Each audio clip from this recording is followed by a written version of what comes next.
baseball fans, wherever you are, and a warm welcome back to the Highland Bullpen. We've got the Bullpen Bros back in action this week, and it's been a pretty amazing couple of weeks for our teams. There's been some great rebounds, some comebacks for one of our teams that's been struggling, and another, unfortunately, is stuck in the doldrums. But without any further ado, we'll hear more from Dave Jr. from Yorkshire, Dave, and a little bit from myself later on. But first of all, we'll head over to Alan. So, guys, yeah, thanks for that. We're conscious that over in the UK here we are football or soccer and baseball fans, and we like to try and understand the difference between the sports. We've probably got a couple of 100 years of football watching experience between us. Two of us may have contributed more to that than two others on the podcast, but there's a lot of differences you'll find attending a soccer game in the UK to watching baseball. Do it beyond the sport. Um, this year's London series coming up shortly. The Mets and the Phillies, and folks coming over. The game has been held at the London Stadium. International listeners might know it as the venue for the 2012 Olympics. But of course, it's also the home of West Ham United, one of London's premier football clubs, and indeed winners of one of the three European trophies last year. So well done to the Hammers on that.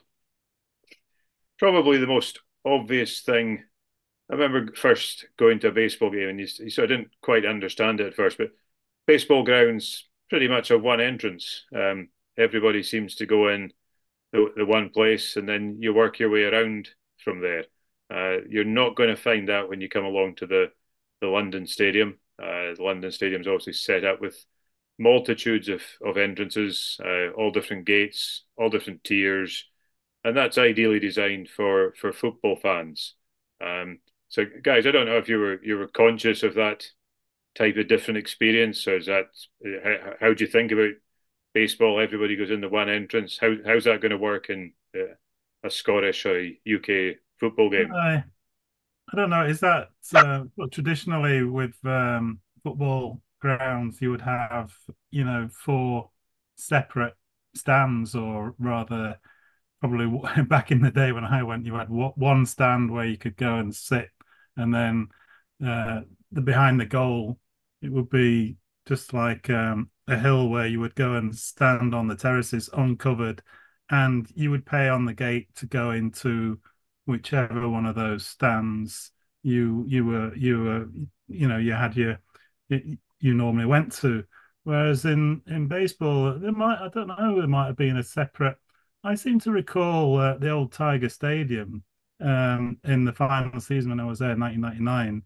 I'm pretty sure, because that was, a really old stadium when it going back. We had tickets for the bleachers, and you definitely went into the back of the stadium, and you Yeah. went in where the bleachers were. But yeah, most of the modern baseball parks, they have an entrance to go in, and then a concourse that will you can probably walk around the whole stadium on the outside. But I think back in the day, they probably would have had separate entrances for the bleachers and certain parts. It's probably a fair point. Having done that introduction, I was then thinking of my last major league ground I went to, which was, of course, Fenway Park. And Fenway's got a few different entrances, hasn't it?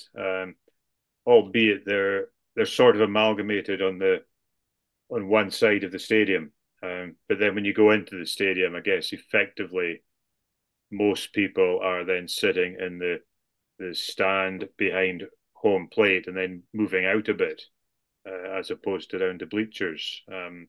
Is that right about Fenway, or is that my memory serving Um, me right there? You're I think we sort of went last year, and we shelled out to get tickets for the Green Monster. And yeah, we arrived quite early, and you were queuing up to go in the main entrance, which is near, the pretty much where the front office is. But I've never actually been in the bleachers at Fenway, but I have a feeling that you can gain entry round the back there. But I don't think there's a separate entry for the fence. Yeah. That's for and there's places where you can go. I think if you've got, I don't think we realised, but we could have gone to batting practice, so we could have gone even earlier. And there's a special place to queue up Okay. for batting practice. I think we were in the bleachers pub at the house where you can actually Yes. watch batting practice from the window. It's part of the stadium. So probably not answering your question, but I think as most stadiums are new now, I think you've got that.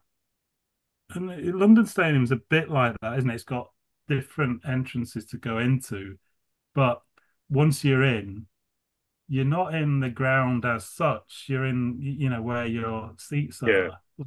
Like in the old, the old football grounds, you would pay a ticket on a turnstile, and you were in that stand, and you probably couldn't go anywhere else. It would be separate, and you would just make your way to your seat or to wherever you wanted to stand. Whereas in the new baseball pass and probably the new football grounds, you go in to an entrance which gets you onto a concourse, which takes you're in the stadium, but you're not in where your seats are. You can walk all the way around, but you have to flash Yeah. your ticket to get into your Yeah. bit. I don't know whether that makes sense. I think Probably not. it makes sense. It's probably I'm thinking of two driving reasons. I mean, the old-fashioned football stadium with four stands or however many different terraces and stands, different prices, and of course the other issue that we'll have watching football here as well. Dave and Richard, you've both been to Old Firm games, Rangers Celtic games. How would you feel about if we moved them to one entrance like a Major League Baseball park? How well would that work? Not very, would be my initial thoughts on that, Alan, to be honest with you. And yeah, it did strike me as well, that kind of rivalry. And obviously, in soccer, there's a bit more of a tradition of away fans, of sizable supporters of the kind of the team that's on the road are turning up for games as well. And yeah, I mean, it's not just how the fans approach the stadium in Glasgow when Celtic play Rangers. It's how they're allowed to approach the police shepherd them to approach from whole different sides, some different roads, some different, they really are segregated all the way to getting to the stadium and then into the stadium as well. And it's probably a sign of how much more family friendly baseball is. That there's never been that kind of need. And I do like that notion that you can go around the kind of concourse and stuff like that. I think get a real flavour for different parts of the ballpark and for the whole baseball experience. I know we talk a lot about how baseball isn't just a brilliant game, it's a whole experience as well, and maybe more so than the football game. I know we have on occasion, it's been known, visited a pub before and sometimes even after a football match. But I think the whole Usually, baseball day and the tailgating and stuff like that, that whole wider experience is probably slightly different as well. And yeah, in terms of stadiums, I think it's interesting that baseball almost went back to its roots. I think Camden Yards was very much a kind of the modern retro kind of the beginning of that kind of trend, if you like. I know it's a very highly regarded stadium as well. So, yeah, I think it's interesting to see when baseball, in some ways, it's always changing, but in some ways, I think they're always finding ways to keep them and us in touch with the game's roots as well. yeah, good. Oh, interesting as well. I was going to. But one of the other things that's quite vastly different watching a baseball game to a football game is the catering experience. Dave Jr., I don't know if you're old enough to remember the guys walking along the terraces selling the macaroon bars. Maybe we might need to explain them for the overseas listeners. But a random guy, I don't think he'd have been employed by the club in any way. He just had a bag with boxes of macaroon bars and what was macaroon bars and whatever else he had on there selling them. So that's actually quite similar in a way, is it, to the catering experience at baseball?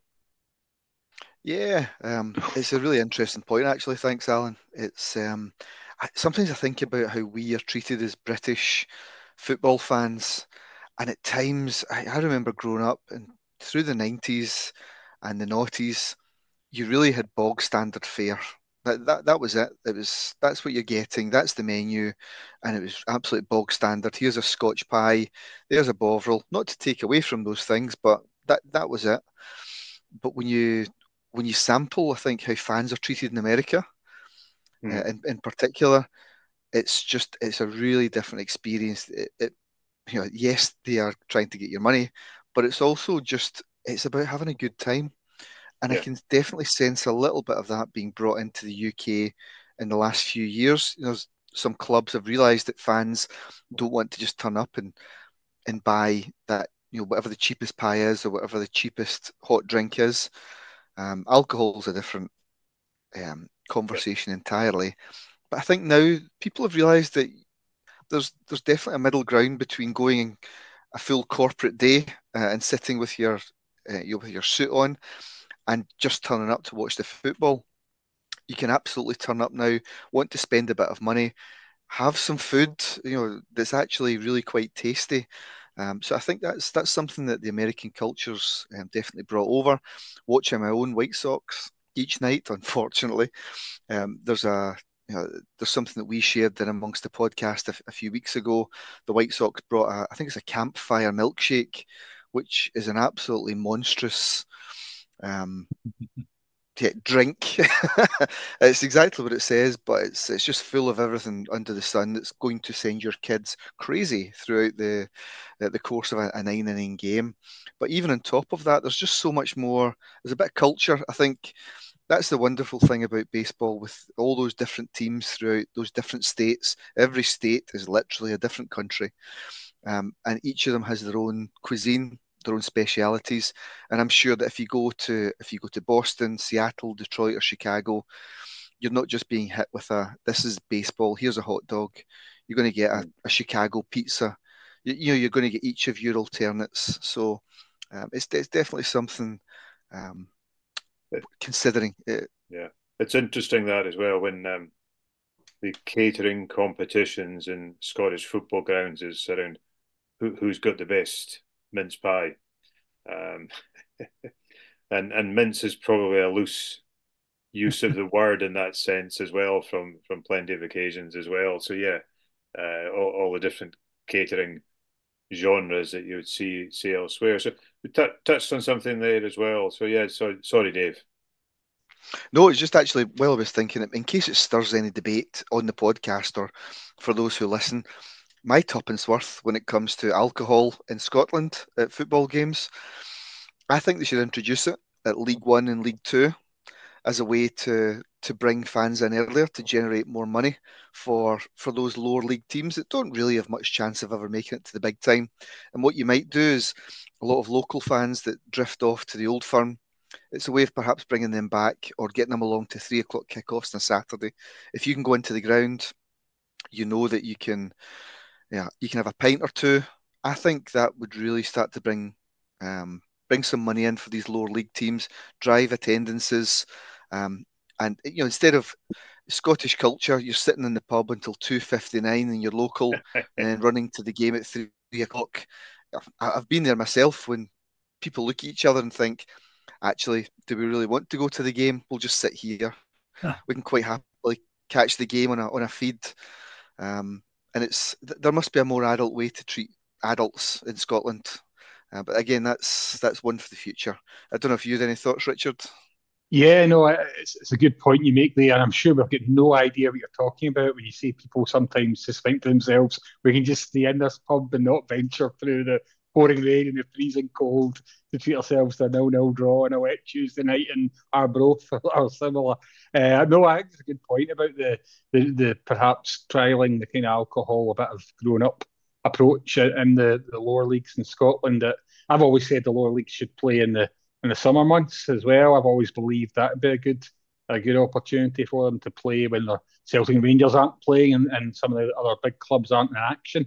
You might get a few more fans on a warm summer's evening to go along, particularly as you see if there's a drink involved. I was actually thinking there, Alan, talking about the pie being the standard accompaniment to a game of football or soccer here, in the way that the hot dog, it'd be the equivalent of the hot dog is the classic baseball food. A pie is definitely the classic football food here. Quite a lot in common with them. I think they were both originally kind of put together using bits of meat that the animal probably didn't know it had. But with the addition of a bit of spice, a bit of pastry in our case, or a nice bun, and some mustard and hot dog, it's amazing what you can hide. And both of them become very much the staples of our culture as well. And I was thinking, Alan, referring to the man that always mysteriously had macaroon bars to sell. I don't think I've encountered macaroon bars anywhere else apart from football grounds. But he also always seemed to have spearmint chewing gum, but Spearmint only chewing gum.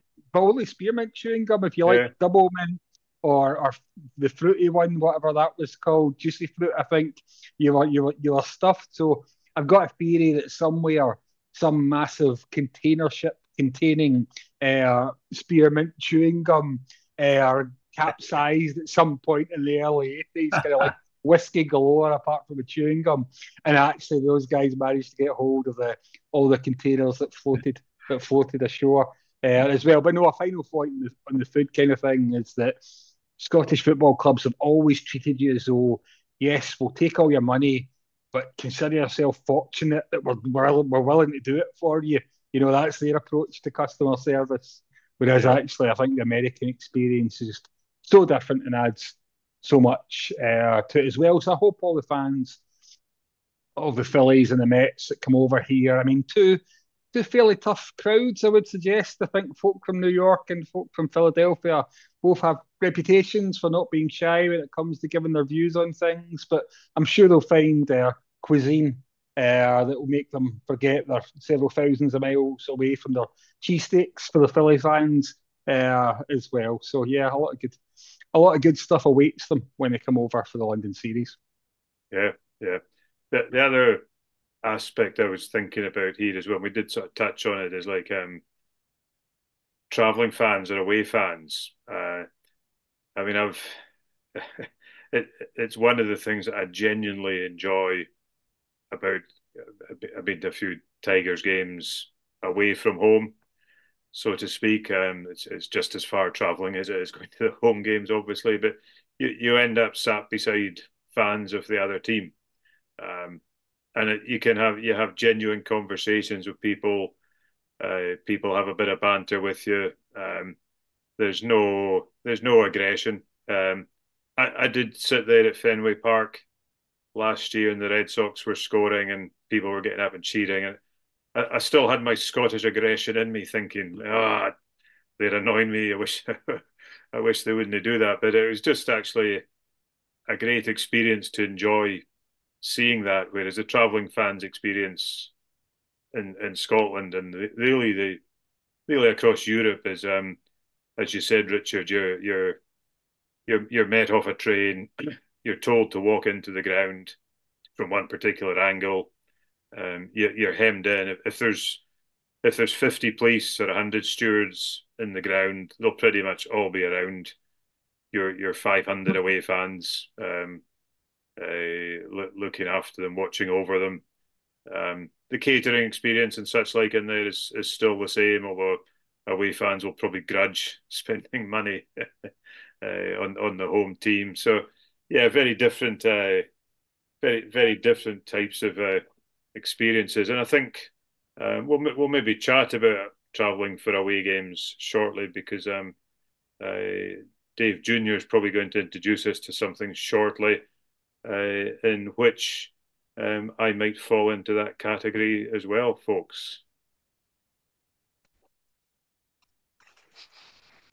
So, Dave Jr., you've got some exciting news for the Highland Bullpen and our friends across the pond. Yeah, look out the Estes, boys. Get the passports out. So up until this point, as a foursome, we have made our way across to the Netherlands. Nipped down to London to see the baseball, but we thought as a group, let's see what the States has in store for us. So we've currently got plans to visit Chicago, which will take in games for the White Sox and the Tigers, in 4 games against each other. At the moment, I can see which way those games may go. However, we're booked in to travel over to Chicago at the end of August. I can't quite remember the dates, but it's to cover that 4-game series between the White Sox and the Tigers. Very kind of Richard and Dave to also come along and laugh at my team.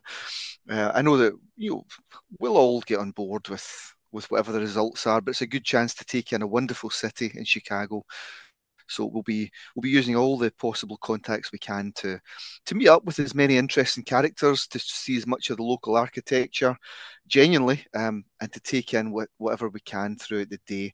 No doubt we may pass the tilted kilt as well, which is on my list. Please don't look at it if you're at work, anyone. But the tilted kilt it's a touch of home. That's a Scotland. I believe. Yes, it'd be rude not to go along. But no, really, really excited. I've said to you guys as well, I'm really touched and honoured that you'd want to come along. It's your time, it's your money, to come along to Chicago. I'm hoping to repay the favour one day. I'd love to get along. I've been to Detroit before, but I'd love to come along to Boston and Seattle in particular, to be honest. It would be great to travel to as many grounds as we can over our remaining years, of which we hope there are many on this earth. So first stop will be, sorry Dave, first stop will be Chicago via Dublin. Richard's spending 2 weeks in Dublin, I believe, beforehand, just to take in his own sights, his own cultural journey. Alan and our feet will barely touch the ground. Mainly in the Temple Bar area. I've actually arranged a flight via London. It's because you're still banned from Dublin. But we are very much looking forward to it. If anyone listens that would be keen to meet up or to put forward any suggestions where you believe we should go, please feel free to get in touch with us. It would be fantastic to explore those opportunities. So it might be worth going back to you boys, and if you've got any initial thoughts. Yeah, just one thought from me. You're very gracious saying how nice it is of us to come along, but the reason I'm coming along is my record for watching the Tigers in the USA is 1 win out of 8 games. So I was not going to miss up an opportunity to see the Tigers play the Chicago White Sox in 4 games. If I come back with a 1-11 record, I think I'm going to get banned from Detroit and following Detroit Tigers for the rest of my life. So yeah, it'll be great fun having being there in person with you, having that rivalry, and if you take me into the depths of where the hardcore White Sox fans are, I'll be careful what I wear to the game on that day. But wonder the 2 neutral lads, what's your initial thoughts? Yeah, no, I'm really, really excited, to be honest with you. And I know we mentioned the London series this year, but obviously the previous London series where we met baseball fans from Chicago as well. There's some really memorable encounters there. And although from Dave Jr.'s perspective, they were on the wrong side of Chicago, so to speak, I think, yeah, we'd all agree they were great company, very knowledgeable.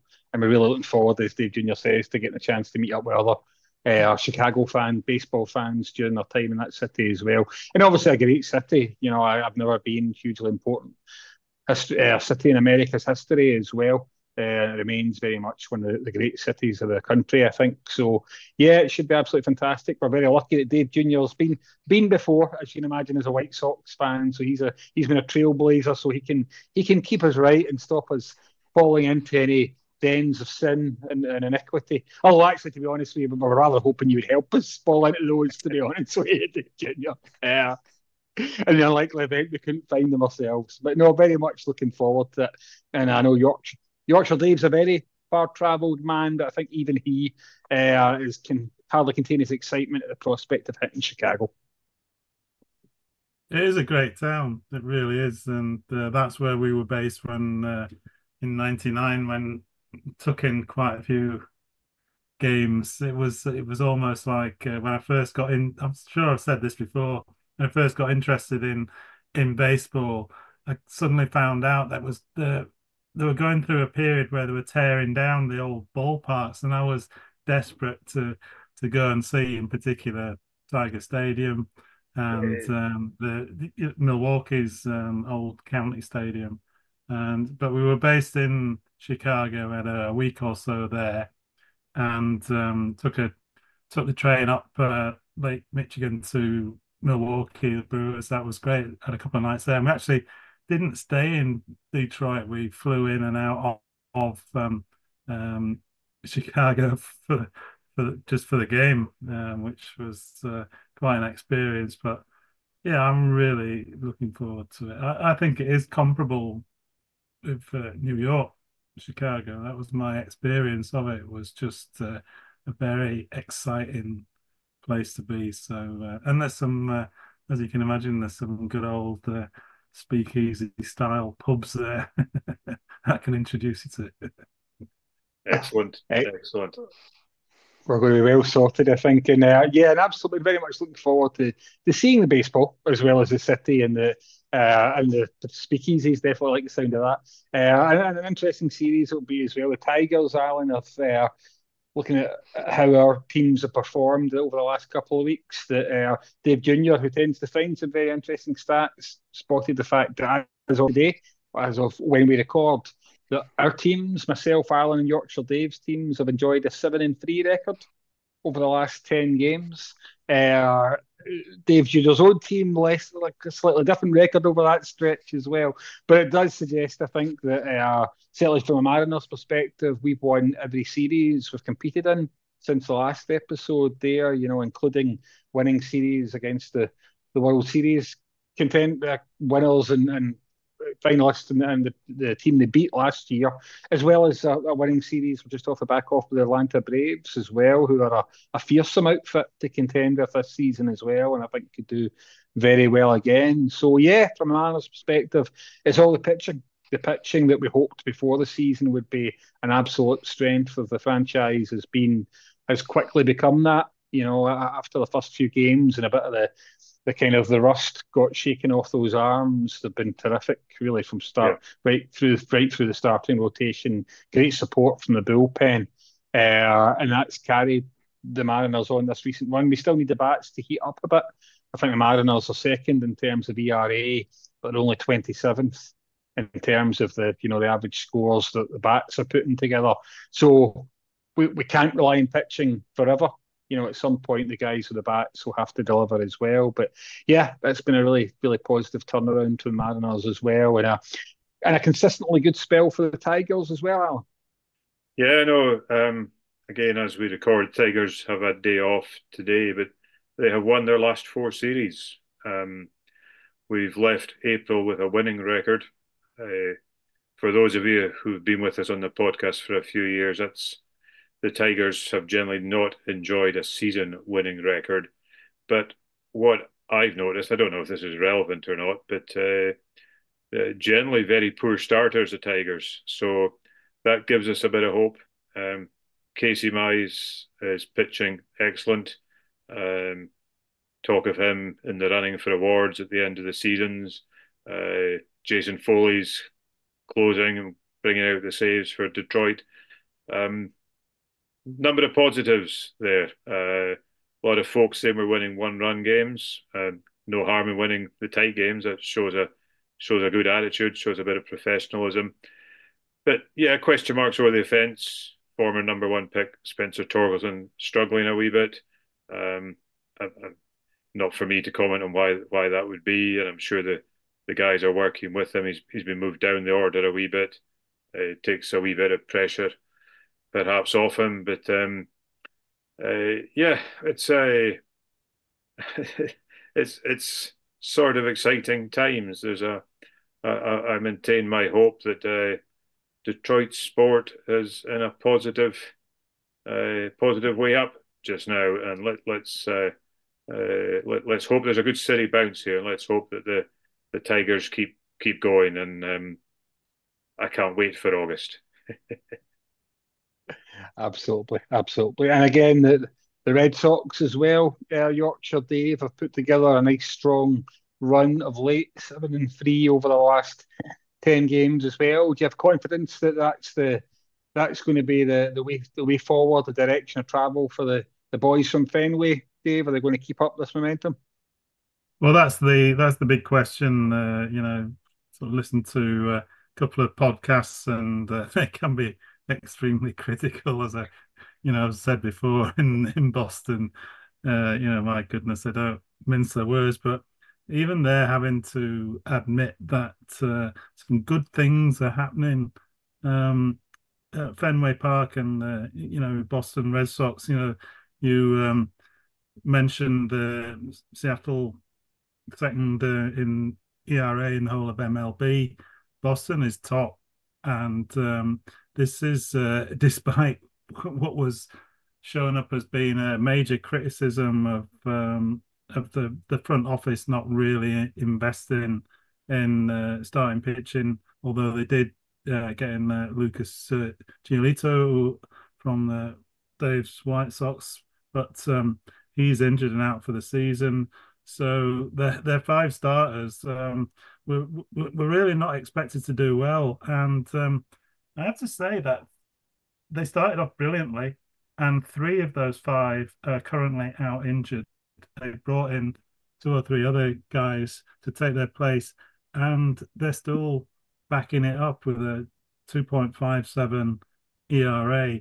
And a lot of the credit must go to the pitching coach. The new pitching coach is Andrew Bailey, and although I even heard him almost getting criticised and accused of being possibly the reason behind there were so many injuries to the starting pitching, which was interesting because I think we spoke about injuries the last podcast, didn't we? And we were speculating that it was maybe a concentration on trying to get that, the real fastball and the 100-mile-an-hour pitch. But these guys were saying that actually this is not what the starting pitchers are pitching at Boston at the moment.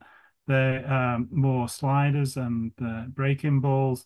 And the suggestion is that the reason why these pitchers are getting injuries is that they're being introduced and being asked to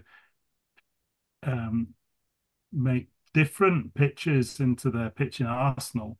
And so these sliders and the breaking balls that they perhaps didn't use before, and that is putting more stress on different parts of their arm muscles. Now, I'm not too sure about that. I think it could be a little bit of bad luck. I think he's doing wonders with the pitching staff. The Red Sox lead the MLB in shutouts. Have had six. Cutter Crawford, a marvelously named starting pitcher, is one of the best individual ERAs in baseball. And then on top of that, I was hearing in the match tonight, which looks like it's not going the right way, but never mind. Boston's outfield lead the league in on-base percentage and up there in average as well, I think. And big part of that is Tyler O'Neill, who is joint second in home runs hit this season with 9. Only Mike Trout and Gunnar Henderson has more with 10.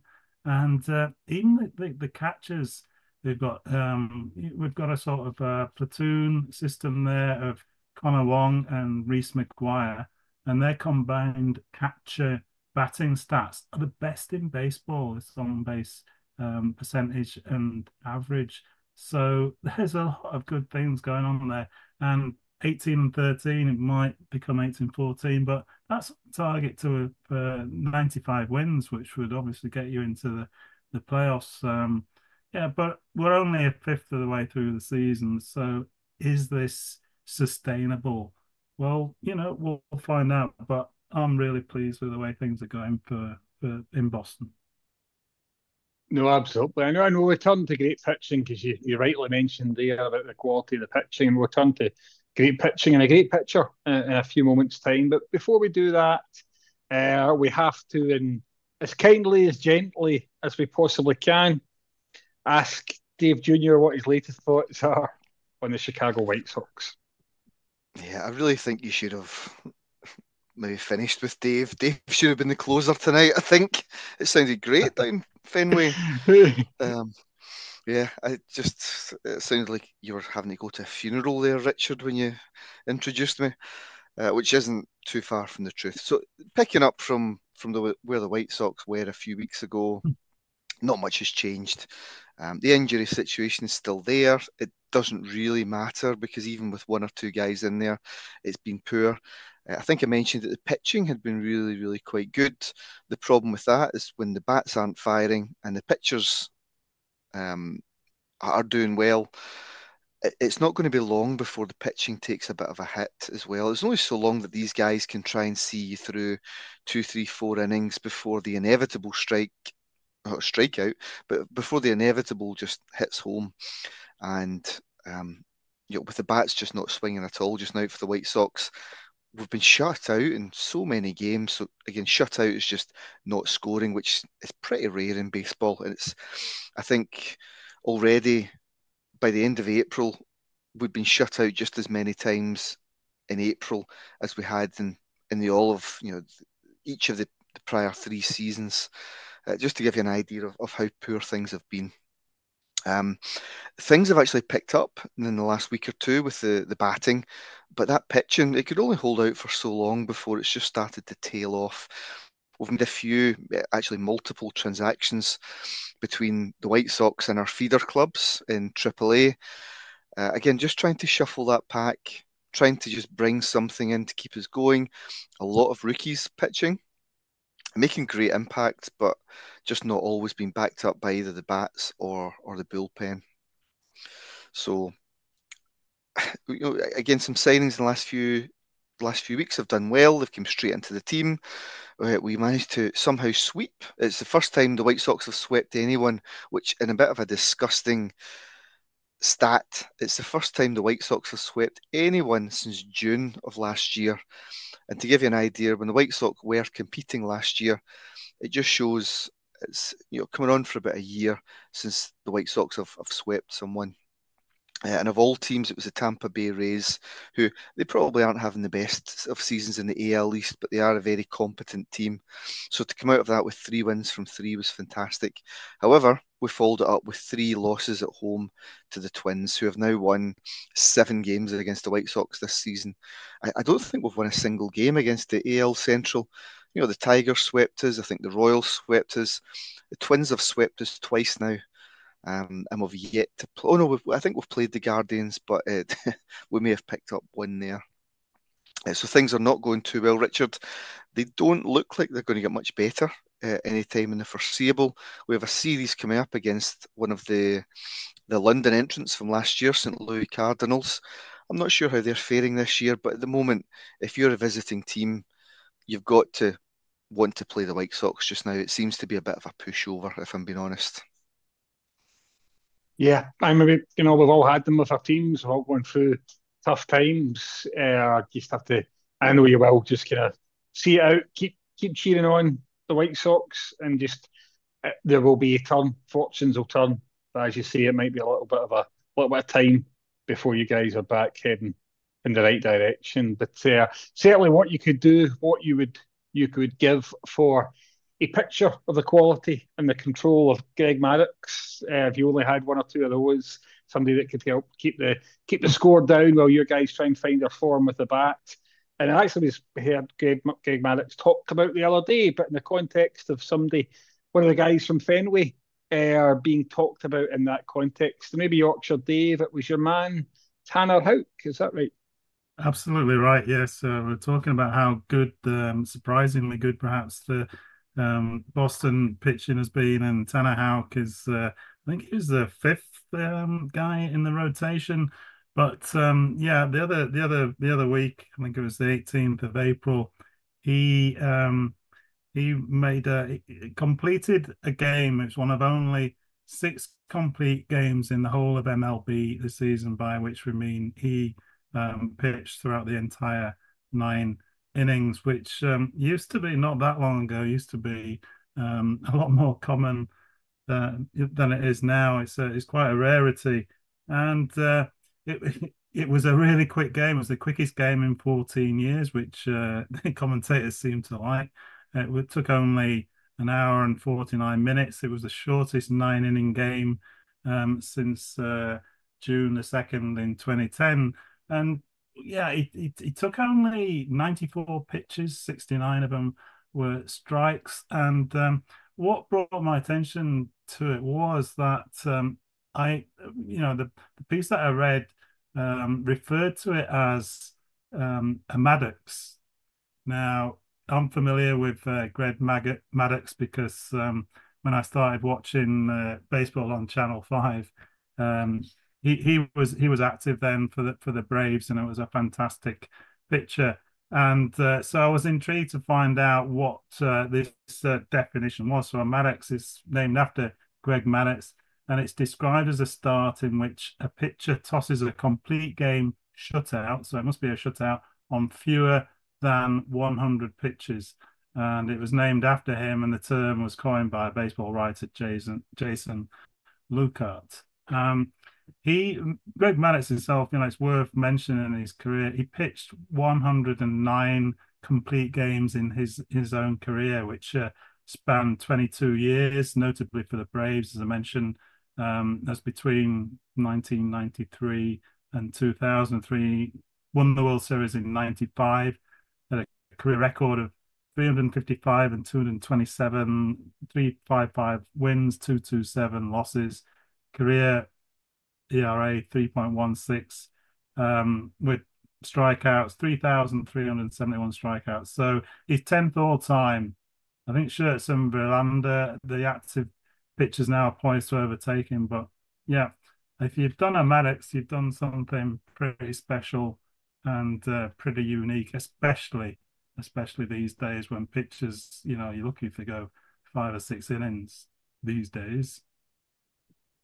Oh, absolutely. And yeah, I can remember that era as well of Greg Maddox and other great pitchers actually in that Atlanta Braves franchise at the time. But I think he was always renowned for his control, wasn't he, Greg Maddox? He could just paint the corners, as they say, and he had such, a good range of pitches, but also just as the level of control made him just, I think, a really special pitcher as well, a Hall of Famer as well. I think it's 10 years ago this year since he was chosen for the Hall of Fame, and a very well-deserved entrant as well. And it's funny in this era that we've talked about the injuries that so many pitchers are picking up. And I know you mentioned there's a theory that it's to do with trying to add different types of pitches, and as you say, using different muscles, different tendons, all that kind of stuff. Greg Maddox only missed 2 weeks in his entire 22-year career. 2 weeks he missed with a lower back strain, I think, in the early 2000s. So there was somebody pitched so long, so well at the very top of his game, and yet was able to maintain that level of fitness and avoid injury as well. So I suspect in the months and maybe a couple of years to come, we might discover a bit more about why so many pitchers are coming down with the same types of injury as well. But certainly, if you've done a Maddox, then absolutely you can be exceptionally proud of yourself as well. And maybe in a future episode, I'm reading a book just now called How Baseball Explains America by Hal Bodley. And he talks then about how pitchers, as you mentioned, exactly as you say, Yorkshire Dave, he said the bullpen, that was where people went to try and pitch themselves back into the starting rotation. Pitchers just generally the normal would have been to last the game. And so it was and then as time went by in the last maybe 5 decades or so, have gone into having relievers and closers and all the various kind of different levels and types of pitcher as well. But in any era, Greg Maddox was special, and as you say, I think your man Tanner Houck can be pretty proud of his achievements and his performance that day. Yeah, 100%. And he followed it up with his next outing. I think he pitched 6 2/3 innings. So I don't think it's by any means a fluke. And as I said before, I think they've got a good setup there, good pitching coach, and it's paying dividends. That's what they're saying, that good pitching will always be good hitting, and you can't have too much good pitching in a baseball team. Absolutely. And Mr. Maddox, of course, I think he started out in Chicago himself with the Cubs. I think that was the other team that Greg Maddox had a long-standing connection with as well. And just to remind folks, we will update you next episode on our journey towards Chicago, what we're doing next as we prepare for that trip as well. But do get in touch if you get any thoughts, ideas about how we can make the most of our Highland Bullpen road trip to the Windy City. And with that, that's the close of the Highland Bullpen this week. Thanks for listening and tune in next time.